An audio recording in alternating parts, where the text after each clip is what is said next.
I stood there in my red dress, watching my husband dance with her, the way he held her waist, the way she laughed.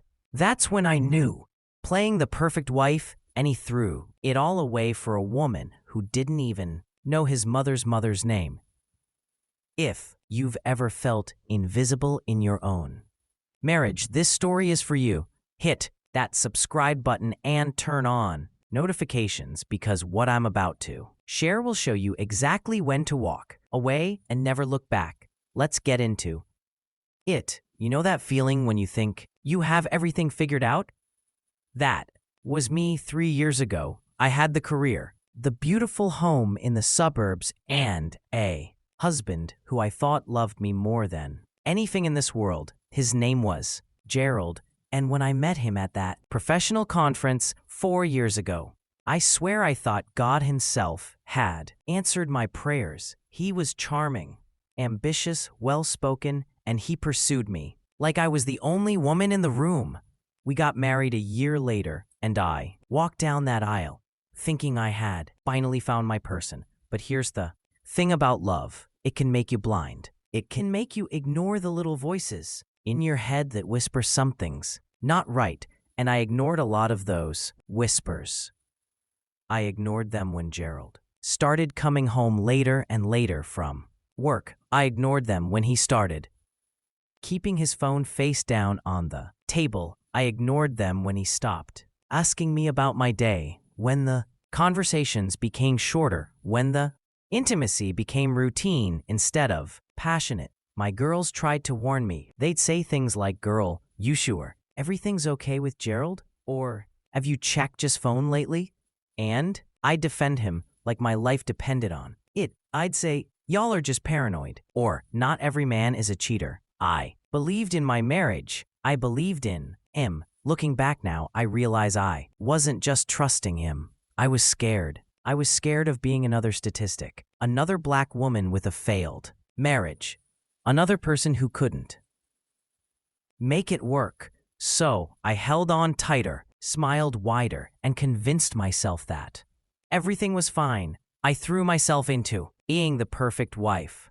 I cooked his favorite meals, kept the house spotless, supported his career moves, attended every work function he asked me to attend. I thought if I just loved him hard enough, if I just showed up enough, he'd remember why he married me in the first place. The invitation to his company's anniversary party came on a Tuesday. Gerald walked into the kitchen while I was meal prepping for the week and said, "Hey babe, we've got that big company party on Saturday. You're coming, right?" There was something in his voice, something nervous, but I pushed it off. I had a major deadline at work and had planned to spend the entire weekend catching up, but I saw this as an opportunity. Maybe a night out together, dressed up and fancy, would reignite something between us. So I said yes. I went out that week and bought a stunning red dress, the kind that hugs you in all the right places. I got my hair done, my nails done, the whole 9 yards. I wanted him to look at me the way he used to. Saturday evening came, and I felt beautiful. The dress fit perfectly. My makeup was flawless, and for the first time in months, I felt like myself again. Gerald looked handsome in his navy suit, but when I came down the stairs, he barely looked up from his phone. No compliment, no whistle, nothing. Just a quick "You ready?" and we were out the door. I should have known then. I should have felt it in my spirit that something was very, very wrong. The venue was gorgeous. Some upscale hotel ballroom with crystal chandeliers and live music. Gerald's company had really gone all out for their 15th anniversary. We walked in together, his hand on the small of my back, and for a moment I felt like a couple again, but then I noticed how his eyes kept scanning the room. He was looking for someone. Every time someone walked through the door, his head would turn. He introduced me to a few of his colleagues, but the conversations were surface level, rushed. He kept checking His watch kept glancing toward the entrance. Then the live band started playing. It was one of those fancy events where they had actual ballroom dancers and encouraged guests to join in. I was standing by the bar sipping champagne and chatting with someone's wife about nothing important when I saw Gerald excuse himself. He mumbled something about needing to greet his boss and walked away. I watched him weave through the crowd, and that's when my entire world shifted. There she was, a woman in a sleek black dress, her hair pulled back in an elegant bun. She was beautiful, I'll give her that. But it wasn't her looks that made my stomach drop. It was the way Gerald's face lit up when he saw her. It was the way he walked straight to her without hesitation. It was the way he took her hand and led her to the dance floor like they'd done it 1,000 times before. The band started playing a tango, and I watched my husband, pull this woman close to him, his hand on her waist, her hand on his shoulder, their bodies moving together in perfect sync. They knew this dance. They'd practiced this dance, the way he looked at her, the way she smiled up at him. They moved like one person. This wasn't some friendly colleague dance. This was intimacy. This was familiarity. This was everything I thought I had with him, except he was giving it to someone else. I couldn't move. My feet were glued to that spot by the bar. The champagne glass in my hand started shaking, and I had to set it down before I dropped it. I looked around the room, and that's when I saw them. The knowing glances. Other people were watching too, but they weren't shocked. They were knowing, like this wasn't news.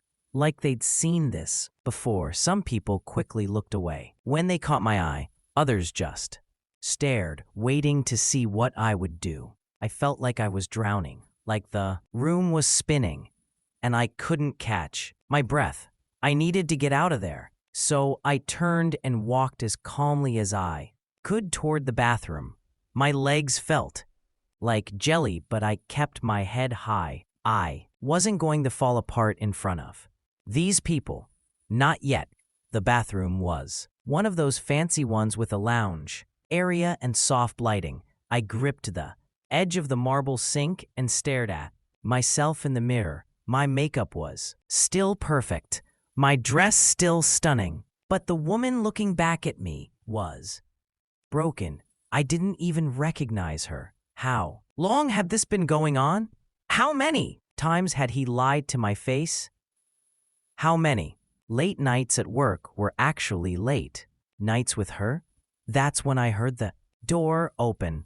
2 women walked into the lounge area, laughing about something. They didn't see me standing in the bathroom stall area, and they started touching up their makeup while gossiping. "Did you see Gerald and Leslie out there?" One of them said. "Bold of him to bring his wife tonight." The other one laughed. "Girl, that man has no shame. Everyone in the office knows about them. They've been sneaking around for like a year and a half now." My heart stopped. A year and a half. 18 months while I was at home cooking his favorite meals and ironing his shirts and believing every lie he told me. He was building a whole separate life with someone named Leslie. I heard she works in the marketing department. The first woman continued. Apparently, they go to lunch together every day. His wife probably has no idea.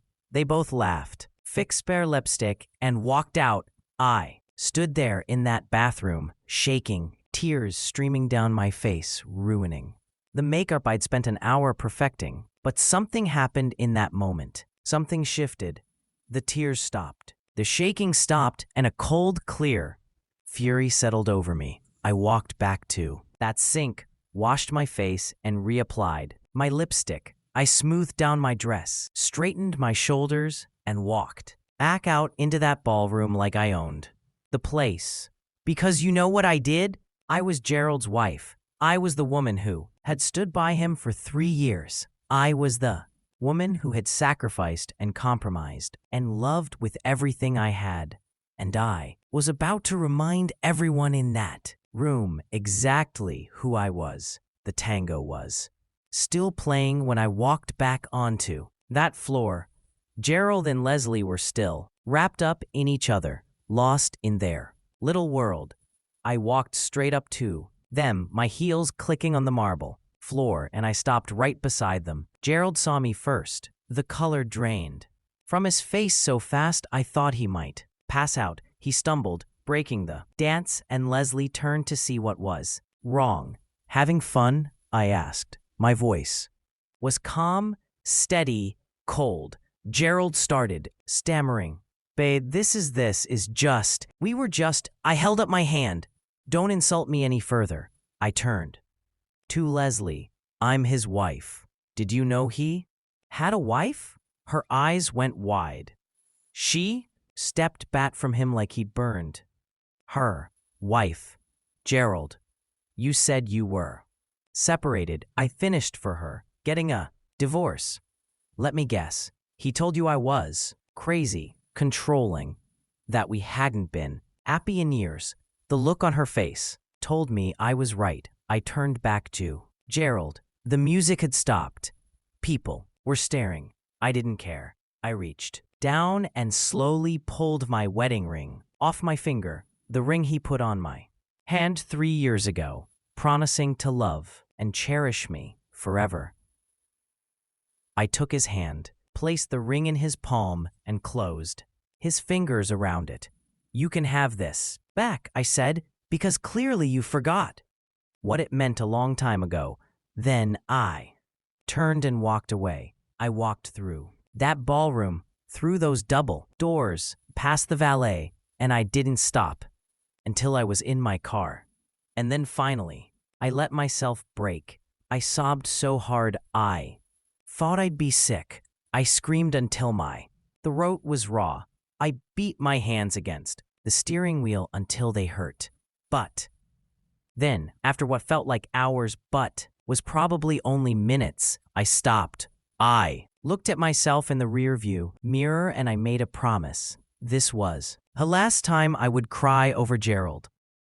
This was the last time I would let him make me feel small. The next few weeks were a blur. Gerald called me 73 times. The night of the party, 73. He texted me hundreds of messages, each one more desperate than the last. "Please come home. Let me explain. It's not what you think. I love you." She means nothing to me. I blocked his number. He showed up at the house the next day, banging on the door, begging me to let him in. I called the police. His mother called me, crying, asking me to give him another chance. I told her to raise her son better and hung up. I found out later that Leslie broke up with him that same night. She had no idea he was married. She thought she was dating a successful, single man who was ready to settle down. When she found out the truth, she wanted nothing to do with him. So Gerald lost both of us in one night. And honestly, that felt like justice. I hired the best divorce lawyer I could find. I didn't want anything from him. I made my own money, had my own career, my own savings. I just wanted out. I wanted my name back. I wanted my life back. The divorce was finalized in 4 months. 4 months to undo 3 years of marriage. It felt both too fast and not fast enough. Gerald didn't take it well. He spiraled. His work performance suffered. He lost weight. He looked terrible every time I unfortunately ran into him during the divorce proceedings. He sent letters to my office, flowers to my house, gifts I immediately donated. He tried everything. But here's what he didn't understand. I wasn't the same woman he'd married. That woman who ignored red flags and made excuses and put his needs above her own. She died the night of that party. The woman who emerged from those ashes knew her worth, and her worth was more than being someone's option. 6 months after the divorce was finalized, I ran into him at a coffee shop. I almost didn't recognize him. He'd aged 10 years and 6 months. His eyes were hollow, his suit wrinkled. He saw me and froze. I could have walked away, but something made me stop. He walked over, hands shaking. "You look good," he said quietly. Happy I was. I'd gotten a promotion at work. I'd traveled to 3 countries I'd always wanted to visit. I'd reconnected with old friends and made new ones.